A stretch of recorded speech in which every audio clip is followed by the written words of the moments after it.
Hey everybody. Hopefully my phone won't fall again like it did last time.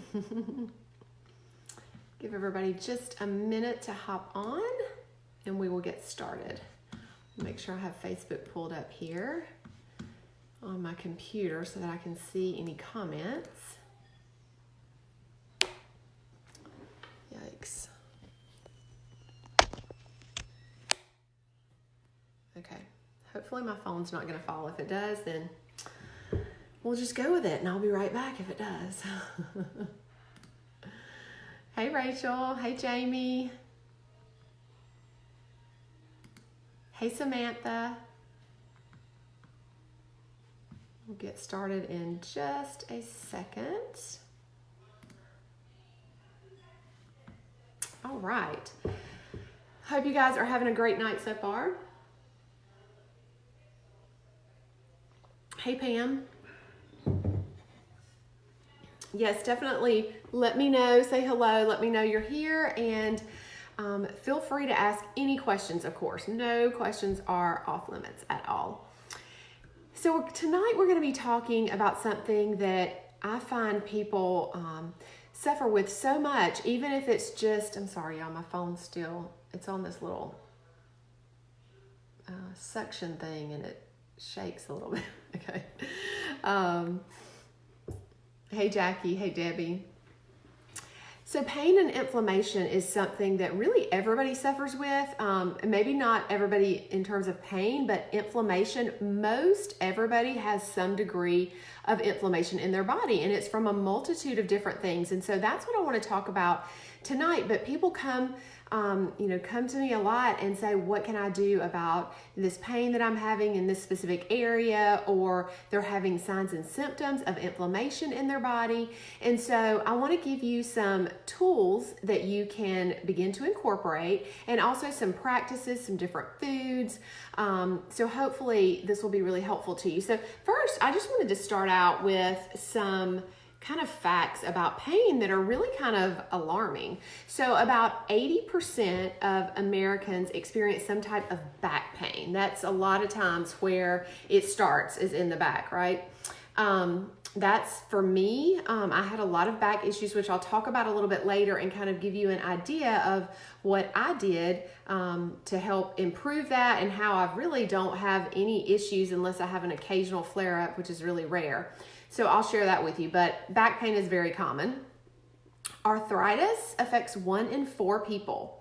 And of course, as we age, we're more likely to develop arthritis. So something, if we can take some measures early on to prevent any of this, then obviously, that's the way to go. And in terms of prevention, we want to do things that work with our body, that work really well with our body, and not against our body, or, put a Band-Aid on the problem. So we're going to be talking about things that work really well with our bodies tonight.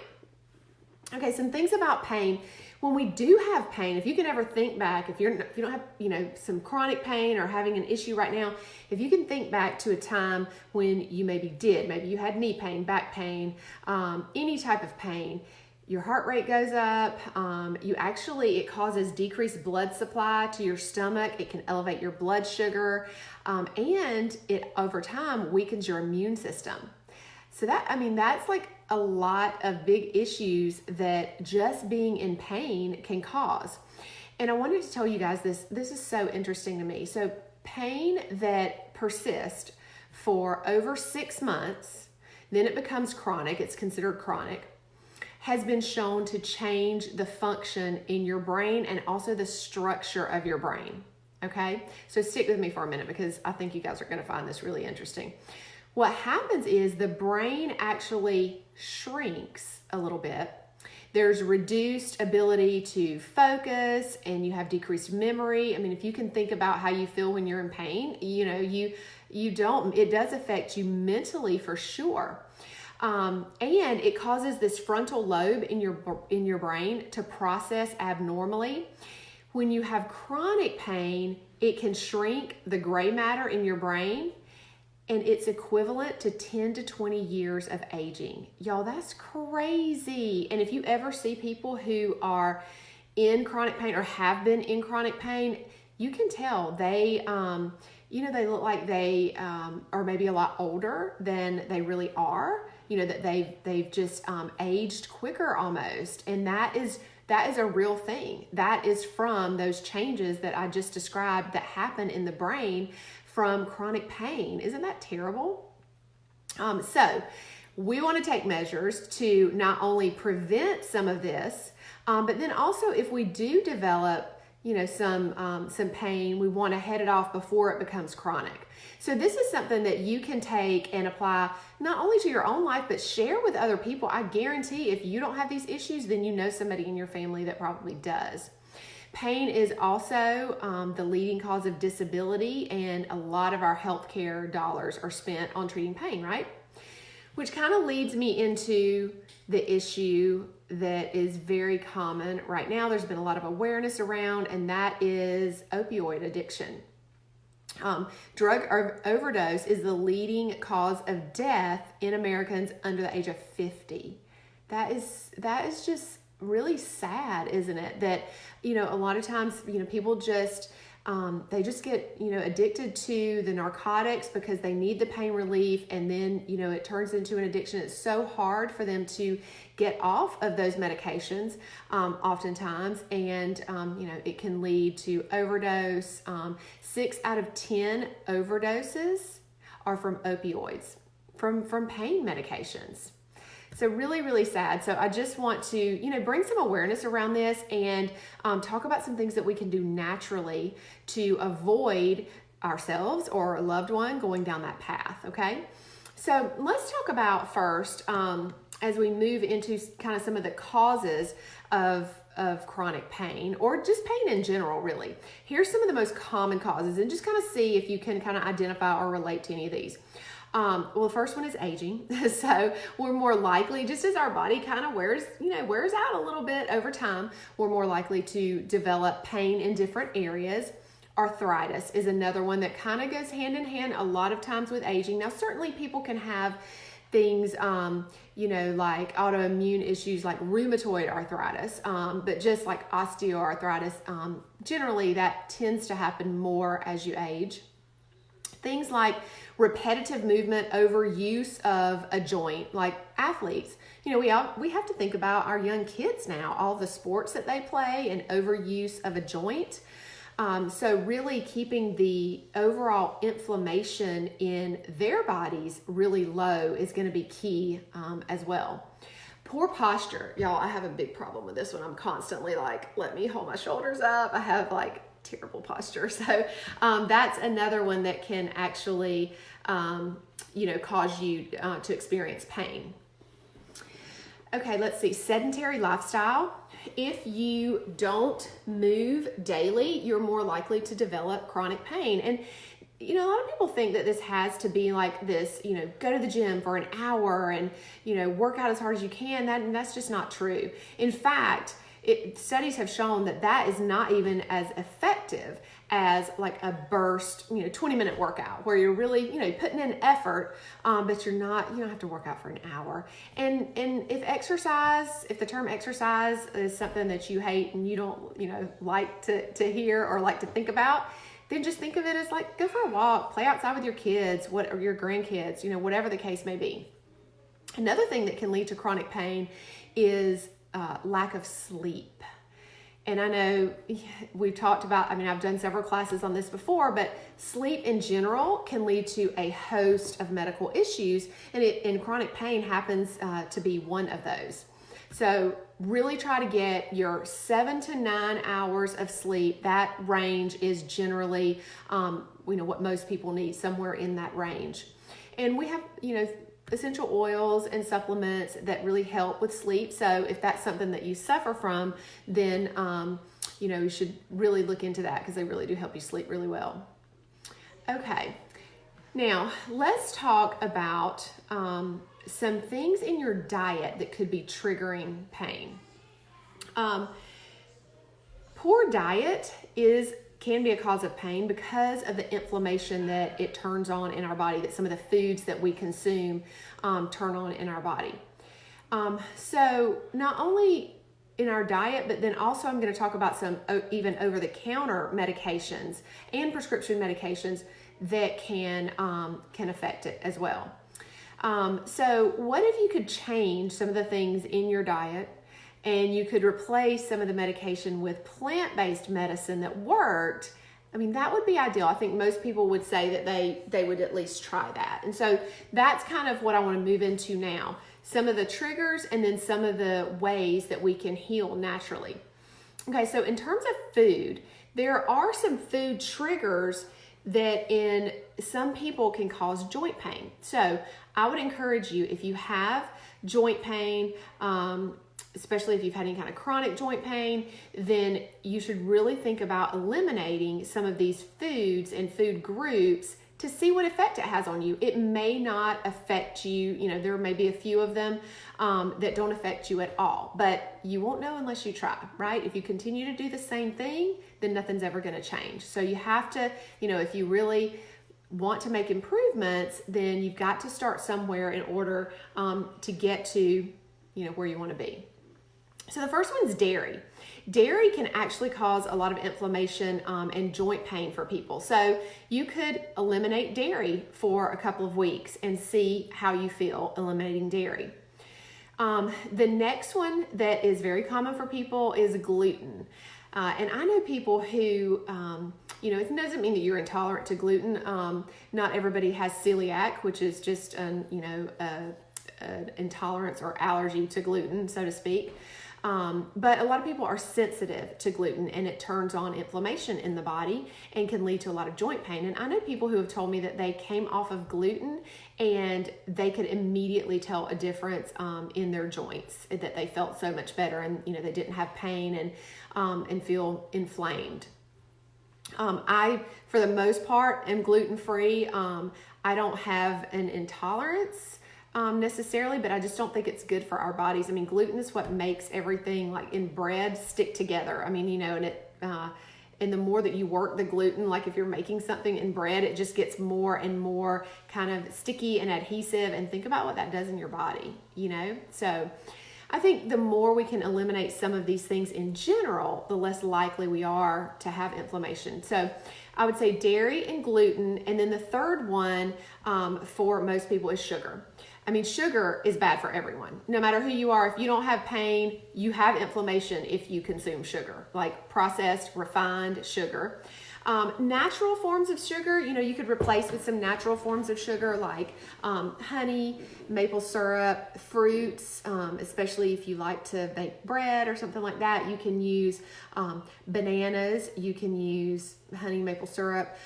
Dates are a great sweetener for baked goods, or even to put in, things like smoothies. I mean, dates are, a natural form of sugar, but you just want to stay away from the white refined sugar and the processed sugar. That's where we get the inflammation in the body gets turned on, and can be hard to get rid of when we're consuming it. And pretty much you have to really learn how to read food labels, because sugar is hidden in everything now. And that's why the food industry does that, because sugar is so addictive. It makes us want to buy whatever that product is over and over and over and consume more and more and more of it.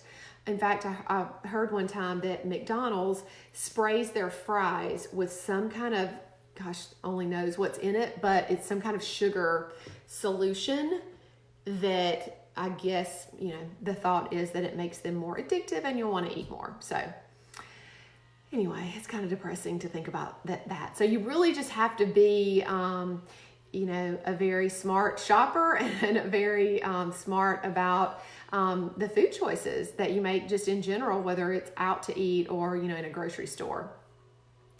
Okay, so let me give you some more food groups and types of foods that can trigger inflammation.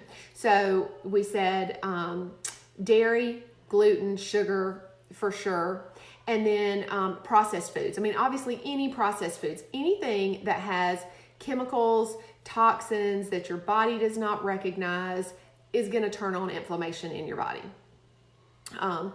Okay, soy, for a lot of people, soy can be a trigger. Alcohol can be a trigger. red processed meats, and that, we're not talking about grass-fed beef and, that type thing. We're talking more processed meats.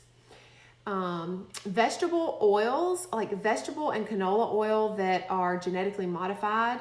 And if they don't say non-GMO, most of those are genetically modified. So again, that can turn on inflammation in your body. And then also one last one, you're not going to want to hear this, but that can be inflammatory for some people, is caffeine, which I know that's a big one, that anytime we do any kind of detox or anything, people are always like, do I have to stop my coffee?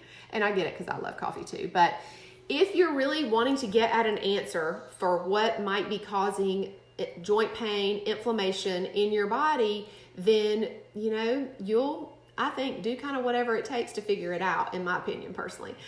So you can start trying to eliminate some of those foods and food groups to see how your body reacts. And that's the beauty of it. There's no one size fits all. What works for me or what causes issues in my body is not going to be the exact same thing as is for you and, for your body. So that's why it's important to really be in tune to our bodies and to try these different things so that we can get at what works best for us, or what causes issues and is a trigger for us. Okay, now, next, I want to talk about some of the medications, that we take and what they can do. Now, there's a whole host list of things that these medications can do to our body, but I'm just going to kind of give you the top ones. So if we think about things like Tylenol. So Tylenol can lead to, now we're talking, chronic use of these medications, or frequent use, I should say, frequent use. Tylenol can obviously cause some liver issues. It's not something that you want to take on a regular basis. There's actually been shown that Tylenol can increase the risk of lung disease, which is really interesting, right? Non-steroidals, these are things like ibuprofen, Motrin, Aleve, all of that. Can really mess up your gut, your stomach. They can cause ulcers, stomach irritation, bleeding. Also can affect the kidneys. They can actually cause damage to the kidneys, bleeding issues. So, again, not something that you want to be taking. And I'm telling you all of this, number one, so that you're aware.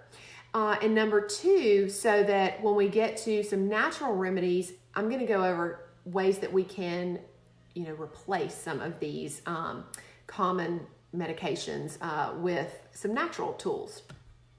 All right, narcotics. Narcotics in general, we know, can cause physical dependence. And that's kind of what I talked about earlier. In case you just hopped on, we talked about the opioid addiction and the high rates of death. And we see it all in the news all the time, right? So it's a really big issue. Depression, narcotics can cause depression. They can cause constipation, dizziness, drowsiness, dry mouth. I mean, they can cause a lot of different issues. So best to avoid, if at all possible. Steroids. A lot of people take steroids for chronic inflammatory conditions, or sometimes I'll see, steroids will be given for an acute flare-up of, some type of joint pain. But steroids, they do work for the inflammation, that's for sure. I mean, I've taken them before a long time ago, for different issues. But they can cause weight gain. They can cause bone loss, so they can make your bones not as strong. Increase your blood sugar. You're at higher risk for infection if you take steroids, especially chronic use. So those are some big issues with steroids. And then there are two kind of other classes of drugs that sometimes people take for things like rheumatoid arthritis. And these medications can really damage the liver and the kidneys.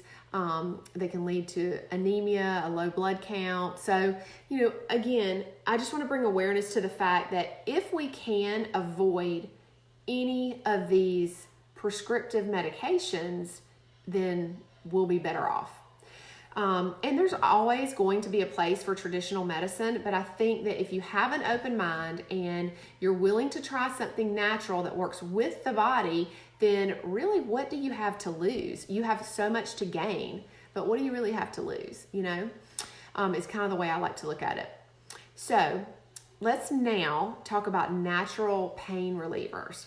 And this is not, I'm going to move into essential oils and supplements at the end, but right now I want to talk about just some things we can do diet related, and then also some practices that we can incorporate into our routine that can really help with pain relief, or can be for pain relief. Okay, so healthy fats. Healthy fats, omega fatty acids, fish oil, flaxseed oil. I'll talk a little bit more about that when we get to the supplements, but that is huge. We know that healthy fats are good for brain health, heart health, gut health, but also really good for the joints. They're really good to like lubricate the joints and help with some of the stiffness that you might experience and inflammation in the joints. The next thing are probiotics. Y'all, probiotics are actually great for reducing inflammation. A lot of times people don't realize that. We just think, probiotics are good bacteria, and we want more good bacteria in our body than bad bacteria. So most people have the opposite, the scales are tipped the opposite way. Most people have more bad bacteria than good. And so we want to tip the scales in the opposite direction. We want more good bacteria. And that's why we take probiotics. And actually I've got my PB Assist. This is my favorite probiotic, because not only does it have a varied amount of strains and a high number, but it's double encapsulated, so it doesn't break open in my stomach and get destroyed by the acid of the stomach. It actually goes down into the small intestine and breaks open, and I get the most benefit from it. That's really key when you're purchasing a probiotic, that you make sure it has a good delivery system. And also that it has prebiotic fiber, because prebiotic fiber is what the probiotics feed off of. So in order to get the most bang for your buck, so to speak, and have those probiotics really multiply, then you have to have the prebiotic fiber in there. Okay, next up is turmeric. Now, I'm going to talk in just a little bit, and I'm actually going to show you how I take turmeric essential oil every day. But for a long time, we've known that turmeric in general is great for inflammation. Now, turmeric it comes as a spice, so you can put it in your food. Sometimes I used to sprinkle it on eggs, or I would put it in a smoothie. It doesn't really have a taste, so you couldn't really taste it if you put it in a smoothie. We have found that some of the research has shown that the capsules, you can buy turmeric capsules, the ground powdered form, are very poorly absorbed. So you get much better absorption from the essential oil. And I'm going to, again, I'll talk more about that in just a little bit when we talk about oils. The next thing that is very good for inflammation and joint pain is ginger. Ginger's highly anti-inflammatory. So incorporating some ginger into your foods, into smoothies, you can take ginger essential oil in a capsule. And again, that's one of the things that we can do kind of on a daily basis or on a regular basis to decrease that overall inflammation in our bodies. Okay, next is collagen. Y'all, collagen is obviously what helps our joints, our ligaments grow or be strong, increase in strength, so to speak. So you may be familiar with collagen peptides. I drink these every day in my coffee. It's just a powdered form. If you're not familiar with that, my favorite brand is called Vital Proteins, and I just get that on Amazon.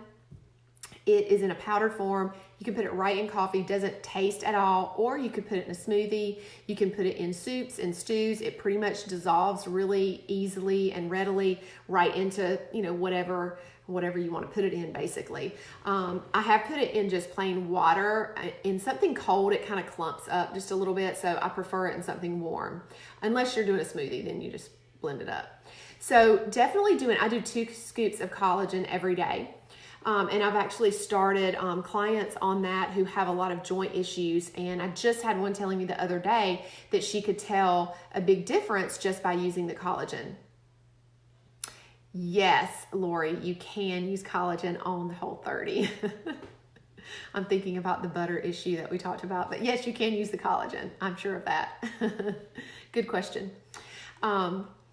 So bone broth is next, and bone broth, it's kind of really a similar thing. Bone broth has a lot of collagen in it. So if you preferred, you could drink bone broth. Sometimes I'll do that in addition to my collagen. I do my collagen every day. But sometimes I'll, especially in the winter months, just drink bone broth. It's kind of like drinking like a warm soup, really. I mean, just in a mug. It tastes really good. You can make your own. It's really like making, if you've ever made chicken stock, it's really like making chicken stock, but you cook it for much longer. So you cook it for, I typically do about 24 to 36 hours in a slow cooker. And it really tastes good. It's delicious. And you can also cook with it, of course. But getting that bone broth in is not only great for the joints because of all the collagen, it's really healing to the gut. And most people have not the best gut health, just from the foods that we eat and from the things that we're exposed to. Poor gut health is really common, I guess is what I'm saying. Okay, next is exercise. We talked about exercise, but not only, I know it kind of sounds counterintuitive, like, well, if I'm in pain, I can't exercise. Well, you've got to get the pain under control and then get to a routine, get into a routine and have a really good exercise or just movement routine on a daily basis to keep your joints from getting stiff, to keep you maintaining a healthy weight, because anytime we're overweight, puts more strain on our joints, right? So we're going to have more pain. And also exercise, it helps, it releases all of those endorphins. And so we have better emotional health. We're in a better mood. It really helps combat depression and anxiety. So just, tons of benefits. But like I said earlier, it's totally okay to not go to the gym. I mean, I don't even go to the gym. I work out at home because it's easy and it's convenient. But we don't need to think of it or if you've had a negative, concept of exercise, just think of it as moving your body every day. 10 minutes, start with 10 minutes if you don't do any right now. Sometimes people think if I can't work out for 30 minutes or an hour, then why bother? Which is so not true. Any little bit is better than nothing. And you'll notice that you start to feel better and better and better the more you really get out and move. Stretching.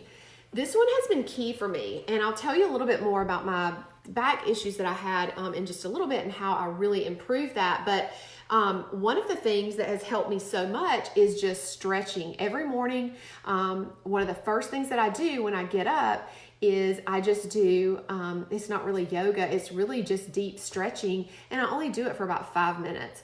But it's made a huge difference because the more flexible we stay as we age, the less pain that we're going to have, because joints tend to get stiff as you age, and you can have some issues like we talked about earlier. So just doing that daily stretching is really great.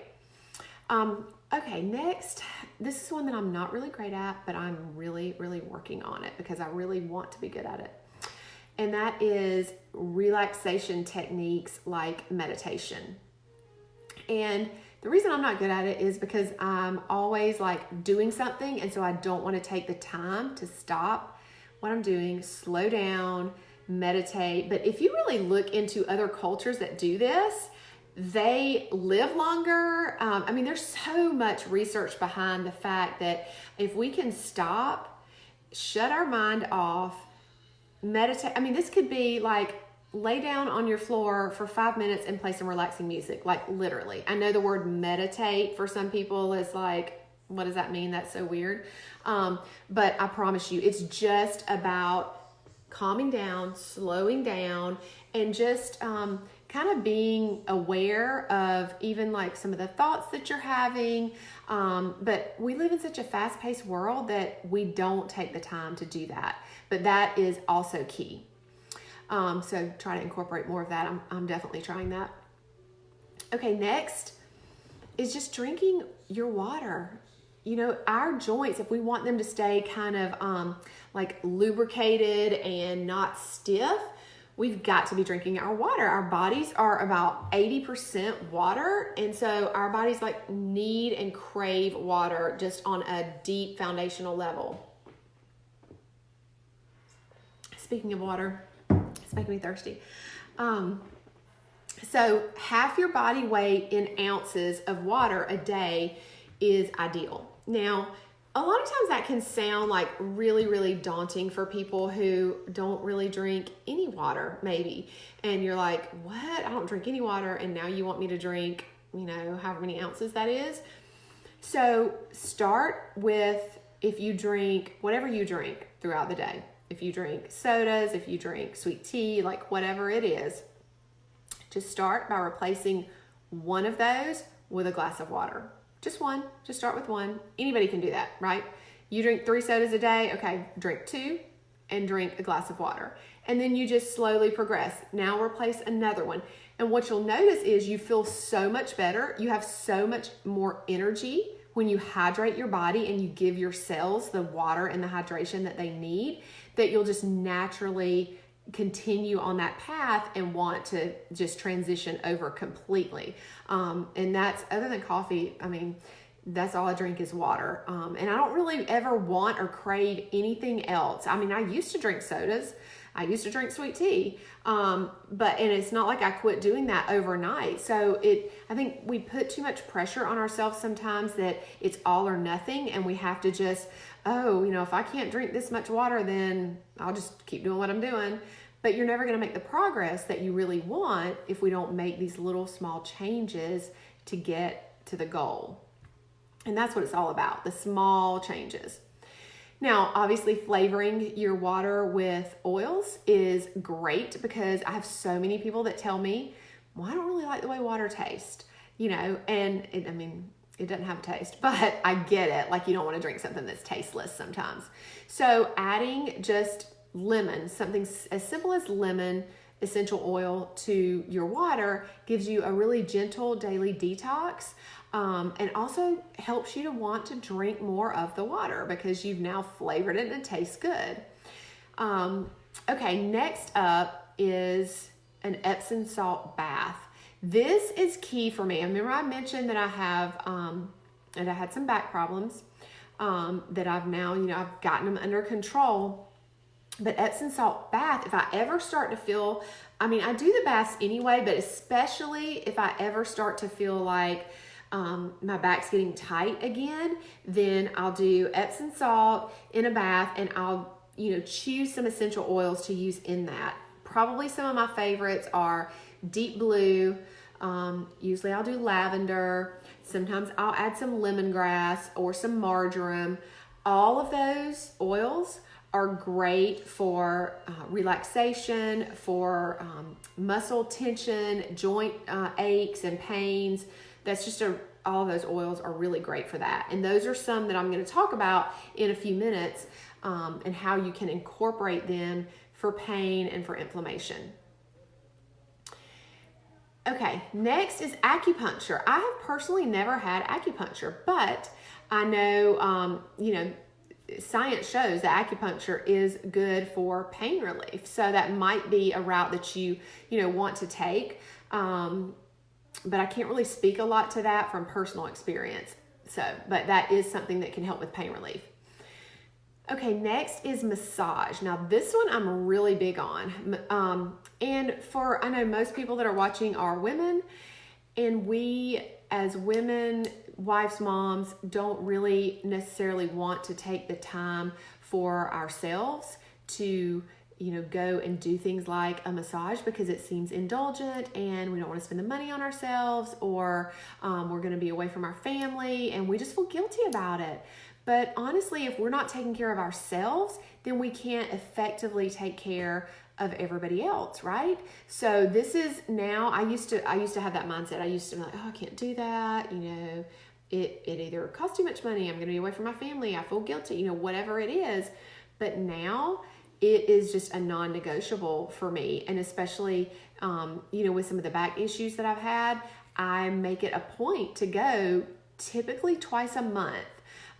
Is what I do now. And it's the type of massage that I get is not even like a super relaxing massage. It's like I need it because my muscles get so tight, and then I just feel amazing afterwards. But I know that before I go, if I've gotten into some pain, then pain makes you in a bad mood. It makes me snappy at my kids. It makes me just irritable and aggravated, and nobody wants to be around me when I act like that. So it's essential for me to have a good mindset and to be able to, take care of my family and help other people to take care of myself first. So I just want you to think about that. If you're somebody who, maybe would like to do that, or you think it would really benefit you, but you feel guilty about it, just think about that. You're really doing everybody else a disservice by not taking care of yourself. Okay, lastly, on that list of natural pain relievers are essential oils and supplements. And so that's what I'm gonna kind of finish up with. I wanna give you some regimens that you can use and some things that you can begin to incorporate that will really help with pain and inflammation.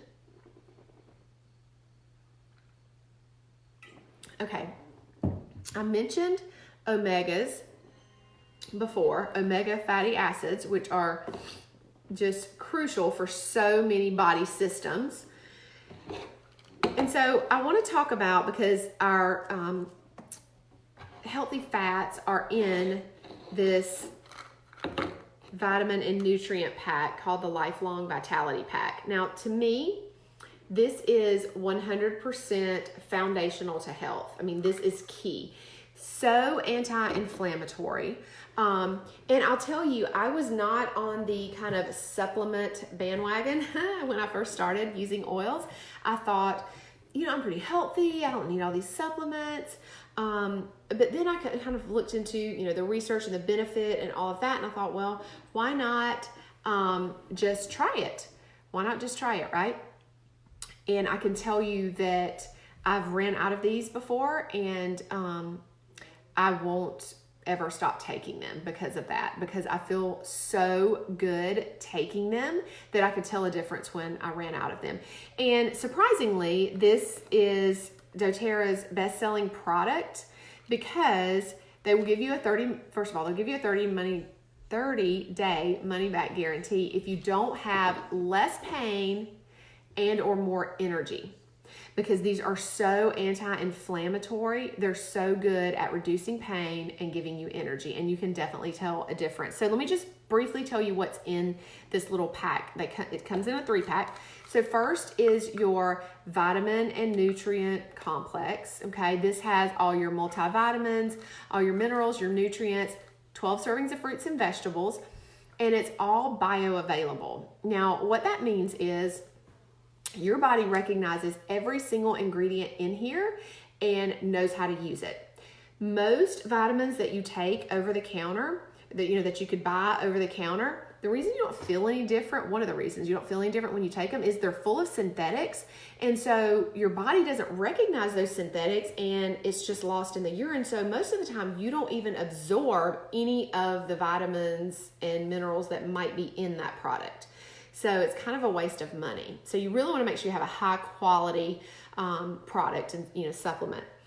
Okay, the next component is those healthy fats. So that already comes in this. So you wouldn't have to get this separately. Again, remember, this is really good for joint lubrication. And then the third component is, I want you to think of this is alpha CRS, but I want you to think of this as your cellular health. So this helps to keep your cells really healthy. It helps to reduce inflammation in the whole body, because here's the thing, most pain and chronic diseases start with inflammation. That is at the root of the issue, is inflammation, almost always. So the least amount of inflammation that we have in our body, the better we'll feel, number one. The more energy we'll have, the less pain we'll have, but then also the less likely we are to develop chronic issues, later on, chronic diseases later on. So just really key to keep that inflammation level really low in the body, because every day, the things that we eat, the things that we're exposed to in the environment, the things that we put on our skin, on our body, can cause inflammation. So we're never probably going to be able to be completely free of it completely, but the least amount we have, the better off we'll be. Okay, so next, not sure what I did with it. Thought I had it in here, but I don't see it. So, Deep Blue, I'm going to talk about Deep Blue Rub in a few minutes, but Deep Blue comes in a complex. So it's called the Deep Blue Polyphenol Complex. And so it's just a capsule. So this one is amazing for joint pain. And I actually have a lady that I was working with. This is about 4 years ago. She had some really bad knee pain, and she had gotten to the point where she really couldn't walk upstairs. I mean, she was like, it just hurt so bad. So she had reached out to me and said, what can I do? What do you recommend? So I started on the Lifelong Vitality Pack that I just showed you, because that is key for inflammation. And then I started her also on the Deep Blue Polyphenol Complex that I was just talking about. And she was taking that twice a day. And she, within 2 weeks, she's like, oh my gosh, I can walk up steps. I feel like 1,000 times better. And I just talked to her just recently. Again, this was like years ago, just recently. And she told me that at one point she had ran out of her Deep Blue complex, and she was like, I can never run out of that again. Like, my knees started hurting so bad again, and I couldn't, walk like normal, like I, had been able to. And so she was just saying that she would never run out of that again. Now, I personally use the Deep Blue Polyphenol Complex kind of like I would anything for pain. Like, I use it like I would an ibuprofen or something like that, just kind of a as needed type thing. So you could do it either way. You can use it on a daily basis, or you can just use it as needed. Okay, now the next thing that I want to show you that I do on a daily basis is we now have turmeric essential oil, which is amazing. It's so much better than the capsules, such better absorption. And so I just keep these veggie caps on hand, and I just make a capsule every day of my turmeric, because this is one that I wouldn't want to necessarily drink in my water. It just doesn't taste that great. So I'm going to show you, in case this is all new to you, how to make a veggie capsule.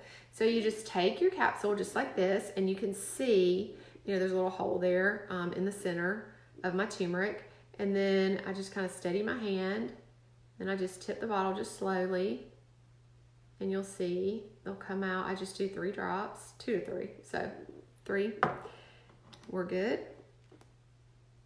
And there you go. I just made my own capsule. I'll take it when we're done. I won't sit here and make you watch me take the capsule, but that's how easy it is. You could make those up about a week in advance and keep them in your freezer. You don't want to keep them laying out or make it much further in advance than that, because this veggie capsule is so thin, the oil would kind of start to break it down, and then it would leak. So you don't want to do that.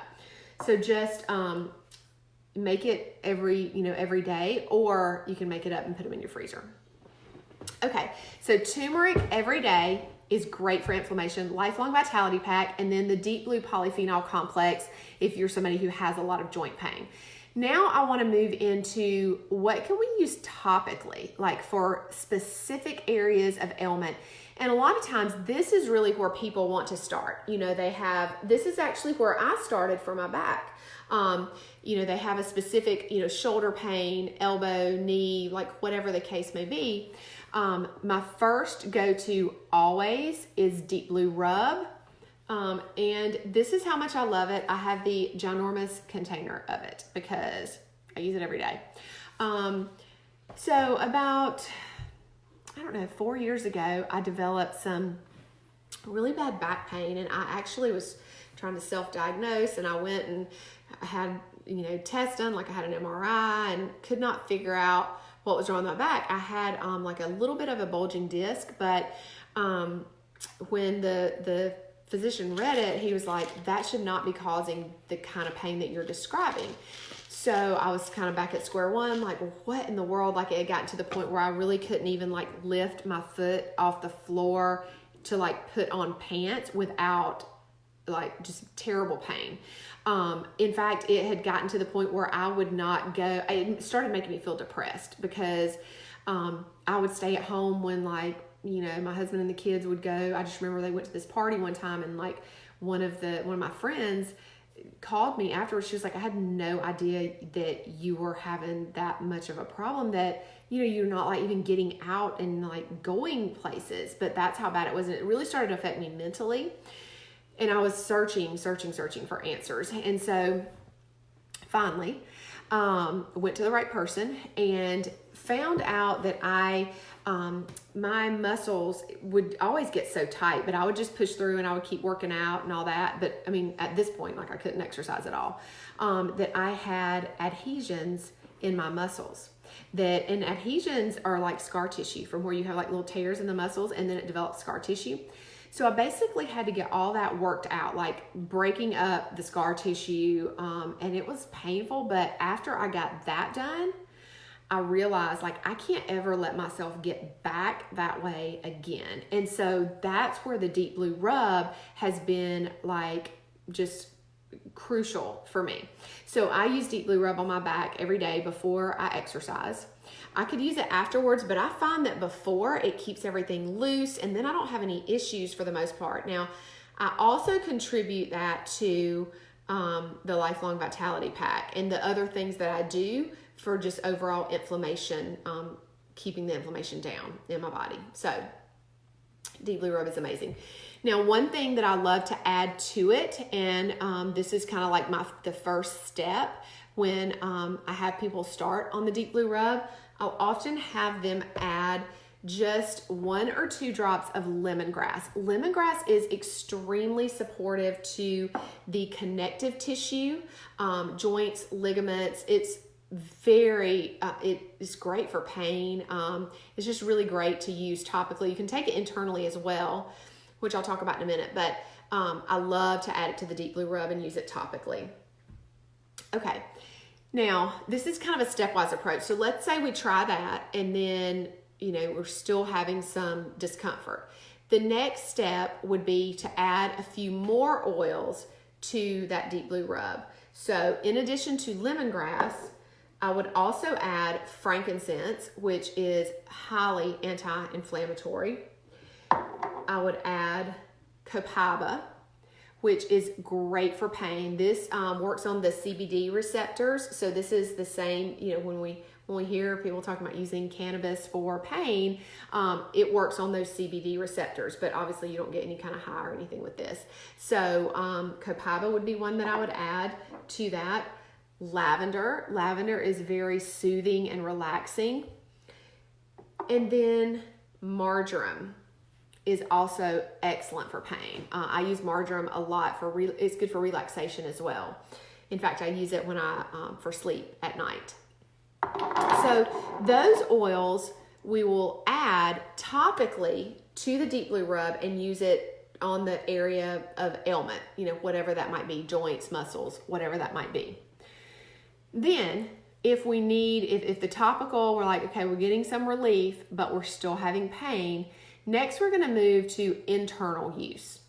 And what I would recommend internally is 2 drops each of lemongrass, of frankincense, and you would just put all of these in the same veggie capsule, okay? You'd make your own veggie capsule just like I showed you with the turmeric.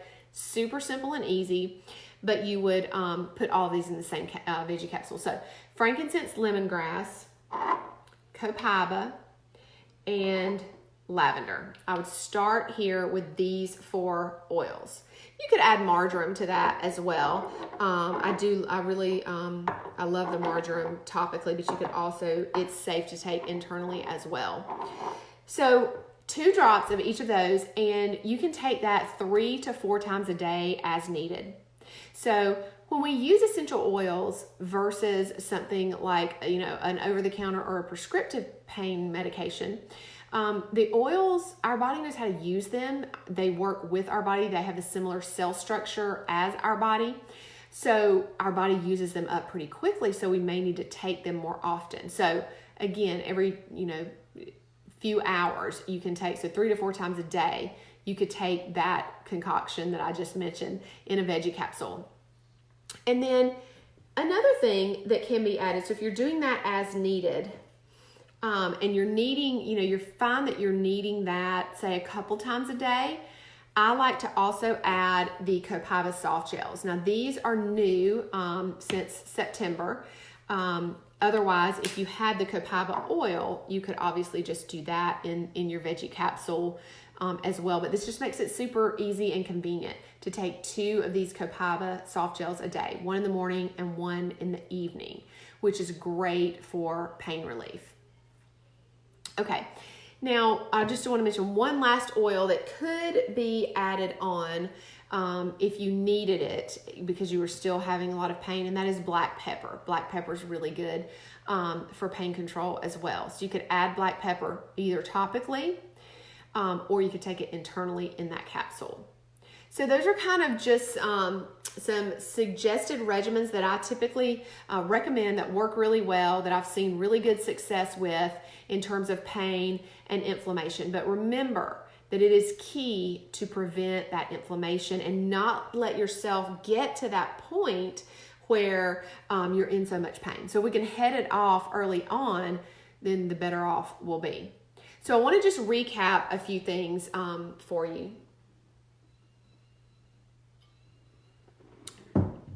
The really key things are try to eliminate some of those trigger foods that I mentioned. See how your body responds. Next, move your body every day in some form and stretch. Next, try to incorporate some of those anti-inflammatory foods, like ginger, the turmeric, things also like drinking more water, taking your Epsom salt baths, getting a massage. If I would just say, like, if you think that you have any kind of muscle issue, then definitely that's the way to go. You can take your essential oils and use during your massage. That's what I do, and it's amazing. Sleep, getting your proper 7 to 9 hours of sleep, because you're going to have pain and you're going to have inflammation if you're not getting the proper amount of sleep. So now I want to tell you guys, if I know we have some people on that don't already have a membership and don't know how to get these products. So I want to explain that just briefly. So that you know how you can get some of these. Because a lot of times I think people think that they have to buy like a ton of stuff, but that's just not the case. You can get started with 1, 2, or however many products and oils you want to. So the membership, the wholesale membership, is $35. And I like to just think of it as a Sam's Club or a Costco membership. It gets you 25% off all the products. So once you get the membership, you also get to be a part of our wellness community. So that's basically an online private group on Facebook where we provide weekly education. It's full of resources, and it just helps you learn how to use and incorporate the oils more and natural products into your life. You can ask any questions in there. People are great about responding to what has worked for them.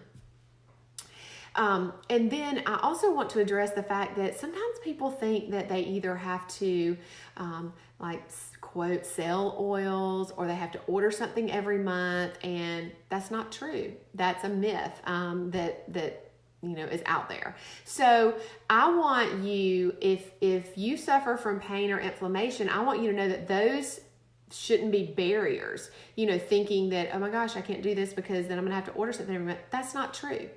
But I also want to say, and I'll kind of leave you with this, if you don't change anything that you're doing right now, what's going to change in 2 weeks, in 2 months, in 2 years?